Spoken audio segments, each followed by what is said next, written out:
हो गया।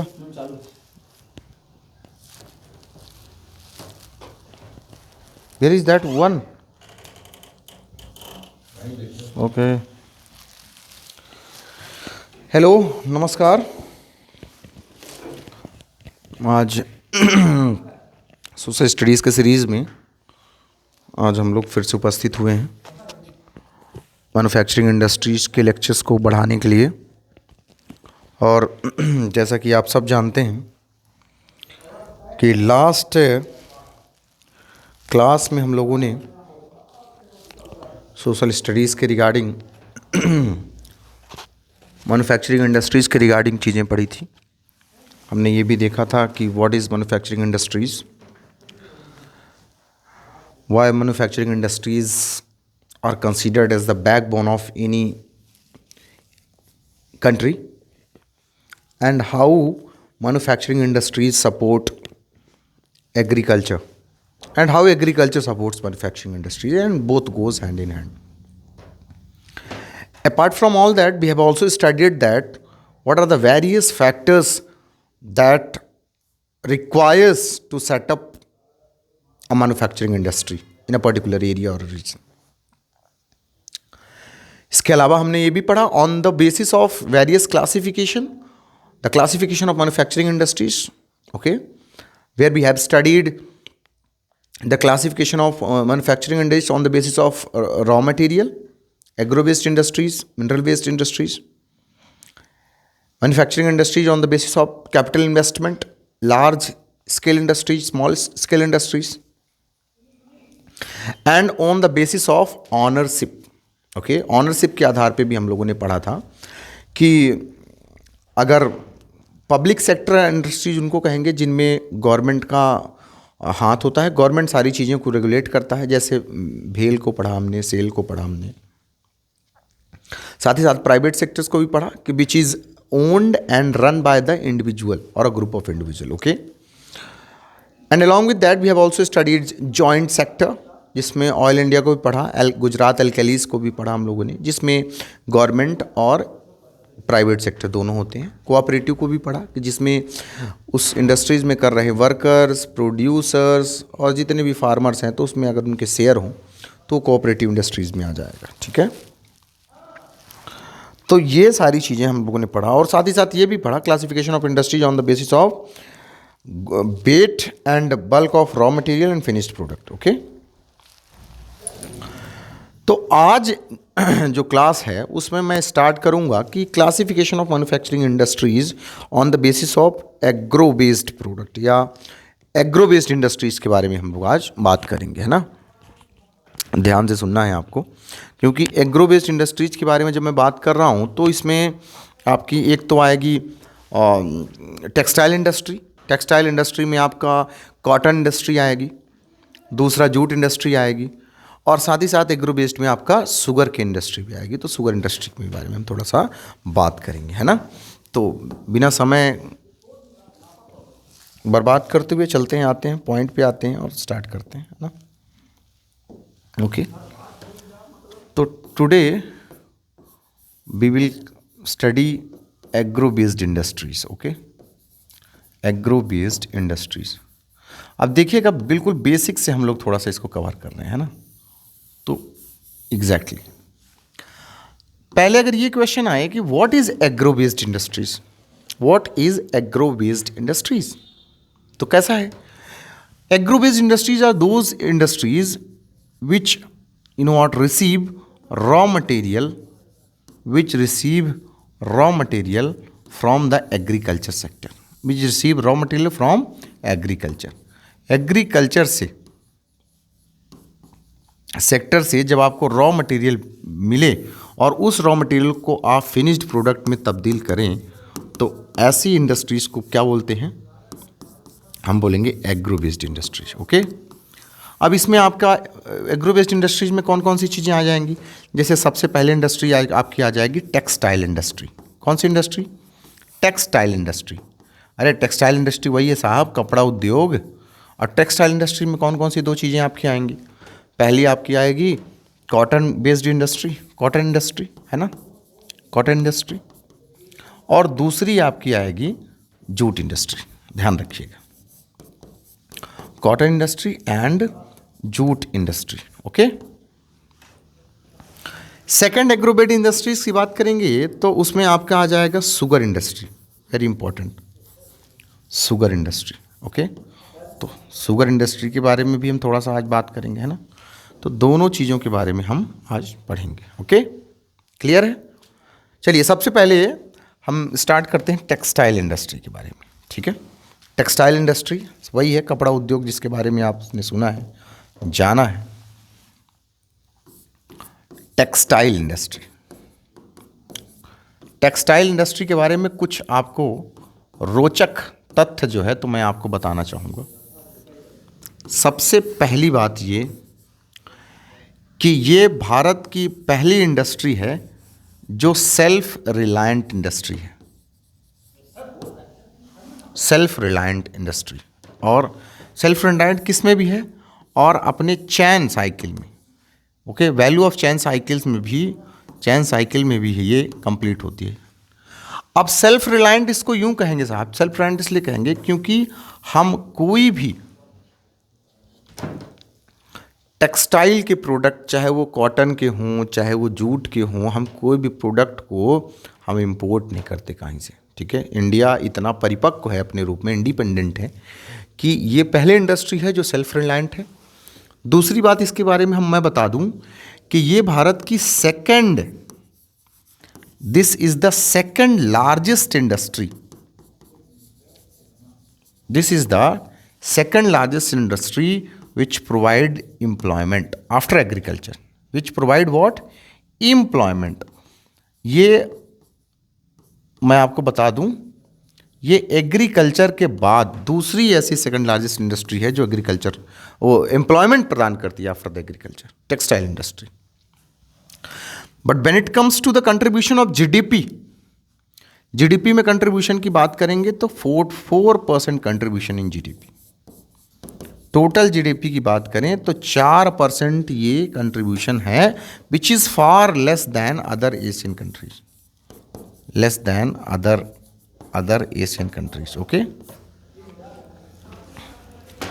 तो टेक्सटाइल इंडस्ट्री सेल्फ रिलायंट है, चैन साइकिल में खुद ही मौजूद है अपने हिसाब से, सेकंड लार्जेस्ट इंडस्ट्री है।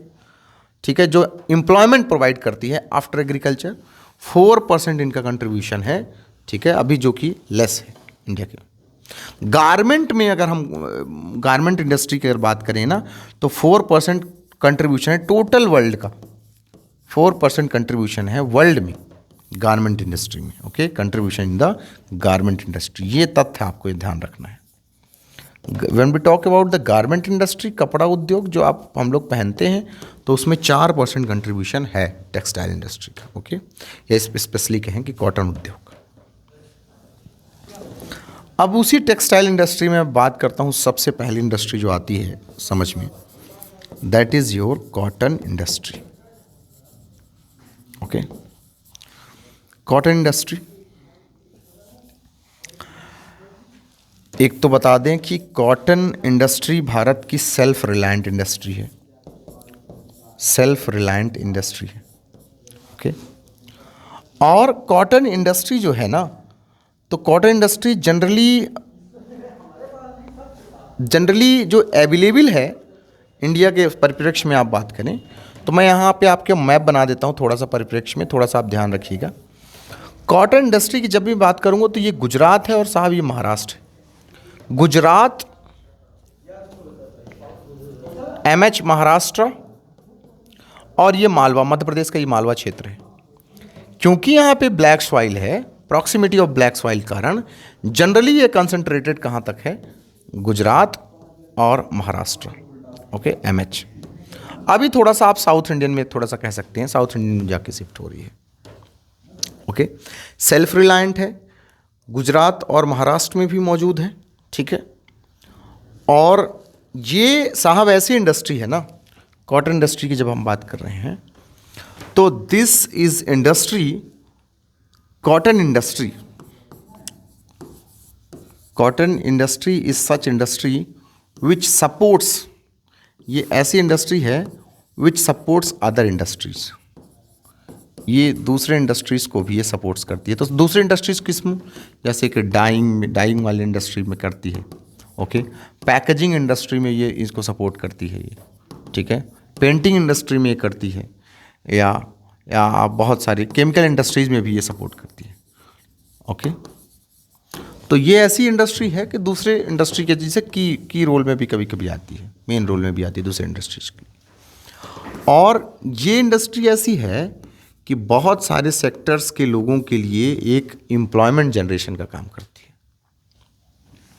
जैसे फार्मर्स और worker, specially farmers and workers which involve, farmers और वर्कर जो इन्वॉल्व होते हैं किस में, गिनिंग मतलब होता है जब आप कॉटन, है ना, farmers and workers specially cotton बाल प्लकर्स, इनके लिए ये तो भैया लाइवलीहुड का एक प्रमुख जरिया है, कॉटन बाल प्लकर्स के लिए, फार्मर्स के लिए, वर्कर्स के लिए। तो चाहे वो गिनिंग में इन्वॉल्व हो, स्पिनिंग में इन्वॉल्व हो, डाइंग में इन्वॉल्व हो, है ना, तो ये सारी चीज़ें जो चीज़ करते हैं यहाँ के वर्कर्स, उनके लिए एक ये लाइवलीहुड का बहुत बड़ा जरिया है। और आपको बता दें, फिर से बता देते हैं कि सबसे ज़्यादा एम्प्लॉयमेंट जनरेशन का काम करती है आफ्टर द एग्रीकल्चर, ठीक है। अब इंडिया में जो गिनिंग और गिनिंग के बाद जो यार्न होता है, ठीक है, तो यार्न, इंडिया का जो यार्न है, कॉटन यार्न है, उसको इंपोर्ट इंडिया कहाँ करता है, जापान में, ओके। और भी जितने कॉटन बॉल्स हैं, कॉटन के जो क्लॉथ, कॉटन का जो, हाँ, स्पिनिंग के बाद जो क्लॉथ्स निकलता है, तो कॉटन बॉल्स जितने भी हैं, तो उसके बाद जो एक्सपोर्ट किया जाता है, तो जनरली बहुत ही पावरफुल कंट्रीज़ के यहाँ इम्प्लॉय किया जाता है, जैसे यूएसए हो गया, रशिया हो गया, ठीक है, यूएसए हो गया, रशिया हो गया, जापान तो हो ही गया, यूके हो गया, ठीक है, फ्रांस हो गया, ओके, जर्मनी हो गया, और इनफैक्ट सऊदी अरेबिया भी हो गया, ठीक है। तो ये ऐसे हैं जहाँ पर आपको सारी चीज़ें की जाती है, ठीक है। कॉटन इंडस्ट्री भारत की, मैं फिर से बता दूं, भारत की एक ऐसी इंडस्ट्री है जो सेल्फ रिलायंट है, सेल्फ इंडिपेंडेंट है। भारत में इसका कंट्रीब्यूशन भी है बहुत, जीडीपी का 4% कंट्रीब्यूशन है। 4% टोटल वर्ल्ड के गारमेंट इंडस्ट्री में इंडिया का कंट्रीब्यूशन 4% है। इसलिए हम ये कह सकते हैं कि कॉटन इंडस्ट्री ने हमें बचा के रखा है कि कपड़ा पहनने के लिए हमारे पास है। रोटी, कपड़ा, मकान किसी भी व्यक्ति के लिए ज़रूरी चीज़ होती है। तो रोटी का प्रबंध तो देश नहीं कर पा रहा है, पर कपड़ा का प्रबंध है हमारे यहाँ, ठीक है। तो ये हम समझ सकते हैं। अच्छा, अगर मैं ये बात करूँ कि जनरली जो कॉटन इंडस्ट्री है, ये भारत में गुजरात और महाराष्ट्र में ही क्यों अवेलेबल है, क्योंकि सबसे पहला अवेलेबिलिटी ऑफ रॉ मटेरियल, यहाँ रॉ मटेरियल मिल जाता है। दूसरा, ट्रांसपोर्ट सिस्टम बहुत बेहतर है यहाँ पर। ट्रांसपोर्ट सिस्टम इसलिए बेहतर है साहब, क्योंकि यहाँ पे इनको तीनों ट्रांसपोर्ट मिलते हैं। एक आपको लैंड ट्रांसपोर्ट, एक इनको वाटर ट्रांसपोर्ट भी मिल जाता है, और एयर ट्रांसपोर्ट, एयरपोर्ट भी इसके नज़दीक है। तो लगभग तीनों चीज़ें ट्रांसपोर्ट सिस्टम इनका बेहतर है। फिर साथ ही साथ रॉ मटेरियल के साथ साथ इनको यहाँ चीप लेबर भी मिल जाते हैं। तो जब चीप लेबर मिलते हैं तो ये सारी चीज़ें यहाँ अवेलेबल हैं, ओके। अब थोड़ा सा मैं ये बात करूँगा कि कॉटन इंडस्ट्री, भारत की कॉटन इंडस्ट्री लैग कैसे कर रही है ना। When we compare the India's cotton industry with other world's cotton industry, तो कहाँ पे इंडिया की इंडस्ट्री जो है लैग कर रही है, या यूँ कहें कि ड्रॉबैक या लूप होल्स कहाँ हैं जहाँ हमें इम्प्रूव करना चाहिए। Improving needed sector, improvement needed sector, ठीक है, ये समझिए, इम्प्रूवमेंट नीडेड सेक्टर। तो सबसे पहले मैं बताऊं कि इलेक्ट्रिसिटी की पर्याप्त अवेलेबिलिटी यहाँ होनी चाहिए, ठीक है। किसी भी इंडस्ट्री में इलेक्ट्रिसिटी की पर्याप्त होनी चाहिए अवेलेबिलिटी। साथ ही साथ हमारी जो स्पिनिंग मिल है ना, स्पिनिंग मिल, वो गांधी जी वाला आप देखते थे ना, चरखा वगैरह पहले से ही चला करती थी। तो स्पिनिंग मिल हमारी जो है आउटडेटेड हो गई हैं। जब हम कंपेयर करेंगे वर्ल्ड सिनेरियो में, तो वर्ल्ड सिनेरियो में जो इंडस्ट्रियल रेवोल्यूशन हुआ उसके कारण बहुत सारी चीज़ें अपडेटेड फॉर्मेट में आ गई, टेक्नोलॉजिकल फॉर्मेट में आ गई, लेकिन हमारे यहाँ जो स्पिनिंग मिल अभी भी काम कर रहे हैं वो आउटडेटेड है, इसलिए भी है। और दूसरे हमारे यहाँ जो भी वर्कर काम कर रहे हैं या जो प्रोफेशनल्स काम कर रहे हैं, तो ये क्योंकि ये जो वर्क है ना, ये थोड़ा सा आप कह सकते हैं कि इट नीड्स ट्रेनिंग ना, तो ट्रेनिंग प्रॉपर होनी चाहिए इस चीज़ के लिए। तो कहीं ना कहीं हम यहाँ पे भी लैग कर पा रहे हैं। तो हमें जैसे नए नए स्कीम्स चलाए जा रहे हैं प्रधानमंत्री के द्वारा, कौशल विकास योजना वगैरह, तो इसमें हमें ट्रेनिंग यहाँ भी देना चाहिए, कॉटन बॉल प्लकर्स के लिए, स्पिनिंग के लिए, गिनिंग के लिए, तो जिससे कि जो क्षेत्र हमारा खुद का है, जैसे कॉटन इंडस्ट्री को मैंने कहा कि सेल्फ रिलायंट है, तो कम से कम इसको हम थोड़ा बूम पीरियड में लेके जा सकते हैं, दुनिया में हम लीडर बन सकते हैं इस इंडस्ट्रीज का। ठीक है, तो ये रहा ऑल इन ऑल कि मैंने कहा कि आपको कॉटन इंडस्ट्री ऐसी इंडस्ट्री है जो सबसे ज़्यादा एग्रीकल्चर के बाद एम्प्लॉयमेंट प्रदान करती है। ज़्यादा प्रॉक्सिमिटी इसका गुजरात और महाराष्ट्र में ही है, खासकर मालवा रीजन में, क्योंकि ब्लैक सॉइल की अवेलेबिलिटी है और चीप लेबर मिल जाते हैं, ट्रांसपोर्ट बढ़िया है, बहुत सारी चीज़ें हैं, सभी लोगों को ये एम्प्लॉयमेंट प्रोवाइड करती है, चाहे वो कॉटन बॉल प्लकर्स हों, फार्मर्स हो, वर्कर्स हों, है ना। बहुत सारे कॉटन यार्न हमारे जो गुड क्वालिटी के हैं यूएसए में इंपोर्ट होते हैं, जापान में इंपोर्ट होते हैं, रशिया हो, तो ये सबसे बेहतर हमारी इंडस्ट्रीज में से सबसे पहला आता है। ठीक है, दूसरी जो इंडस्ट्री है इसी क्रम में मैं बात करना चाहूँगा, that is our jute industry. Jute industry, अब थोड़ा जब मैं जूट इंडस्ट्री की मैं बात करूँ, इससे पहले मैं थोड़ा सा मैप बनाना चाहूँगा और मैं आपको दिखाना चाहूँगा। ये जैसे आप समझ लीजिए ये गुजरात है और ये साहब ये जो है आपका ये समझ लीजिए कि आपका वेस्ट बंगाल है। यहाँ से मैं थोड़ा सा ऐसे करते हुए ये मान लीजिए वेस्ट बंगाल है, तो ये WB है। अच्छा, वेस्ट बंगाल में एक हुगली नदी आती है, ठीक है, तो हुगली नदी में, हुगली बेसिन्स में ही ये क्यों, हुगली बेसिन्स में आपका जूट इंडस्ट्री सारी लगभग ऑर्गेनाइज्ड है या वहाँ पे कहीं स्टैब्लिश्ड है। तो इससे पहले कि मैं हुगली बेसिन में आऊँ, सबसे पहले आपको बता दूँ कि जूट इंडस्ट्री की अगर आप बात करेंगे तो ये जानने की ज़रूरत है कि India is the largest producer, India is the largest producer of raw jute. जब हम बात करेंगे रॉ जूट, अरे साहब बोरे वगैरह बनते हैं जिसके गोल्डन फाइबर भी इन्हें कहा जाता है, ध्यान रखिएगा। जूट इंडस्ट्री, जूट को गोल्डन फाइबर भी कहा जाता है। ये एक एक नंबर का क्वेश्चन पूछ लेता है कि गोल्डन फाइबर किसे कहते हैं, तो ये गोल्डन फाइबर आपका क्या है, जूट है। तो भारत इसका लार्जेस्ट प्रोड्यूसर है रॉ जूट का एंड सेकंड लार्जेस्ट एक्सपोर्टर है, सेकंड लार्जेस्ट एक्सपोर्टर। भारत जो है दूसरे नंबर पे आता है एक्सपोर्ट करने में, क्योंकि पहले नंबर पे कौन आता है, बांग्लादेश, ध्यान रखिएगा। और बांग्लादेश आपके भारत के बिल्कुल वेस्ट बंगाल के बगल में ही है, तो बांग्लादेश पहले नंबर पे आता है एक्सपोर्ट करने में, लेकिन भारत जो है प्रोडक्शन के मामले में फर्स्ट नंबर पे है। मुझे ये लगता है कि एक्सपोर्ट के मामले में सेकंड लार्जेस्ट इसलिए है क्योंकि भारत में इतनी ज़्यादा पॉपुलेशन है या रिक्वायरमेंट रेशियोज़ हैं कि हमें उतना एक्सपोर्ट नहीं करना पड़ता जितना बांग्लादेश कर पा रहा है, इससे फॉरेन एक्सचेंज कमा पा रहा है। ठीक है, अब पहली बात, दूसरी बात ये करते हैं कि जनरली जूट इंडस्ट्री जो है हमारे हुगली बेसिन्स पे ही क्यों कंसंट्रेटेड है, फोकस है। तो सबसे पहले मैं बात करूंगा क्योंकि वेस्ट बंगाल जो है तो सराउंडेड बाय देख लीजिएगा, यहाँ पे आपका आ जाएगा उड़ीसा, यहाँ पे आएगा आपका झारखंड, फिर यहाँ छत्तीसगढ़ भी आएगा, फिर इधर बिहार भी आ जाएगा ऊपर। तो आप ये कह सकते हैं कि availability of cheap labour, availability of cheap labour, सस्ते मजदूर मिल जाते हैं साहब यहाँ काम करने के लिए, तो इसलिए यहाँ पे जनरली। और दूसरा मेन चीज़ है proximity of raw material, proximity of raw material, सबसे ज़्यादा यहाँ रॉ मटेरियल मिल जाता है आसानी से। तो एक तो रॉ मटेरियल मिल जाता है, फिर लेबर, चीप लेबर मिल जाते हैं, तो इसीलिए यहाँ पे है। तीसरा काम ये है क्योंकि जूट को जब हम फाइन करते हैं या रिफाइन करते हैं या उसको और क्लीन करते हैं, तो jute को क्लीन करने के लिए साहब पानी की आवश्यकता होनी चाहिए, और पानी हुगली बेसिन में पर्याप्त मिल जाता है। तो इसलिए availability of water, availability of water, ठीक है, sufficient availability of water for refining jute. Jute को रिफाइन करने के लिए यहाँ पे पानी बहुत अच्छे मात्रा में मिल जाता है, इसलिए भी यही सारी कंसंट्रेटेड है।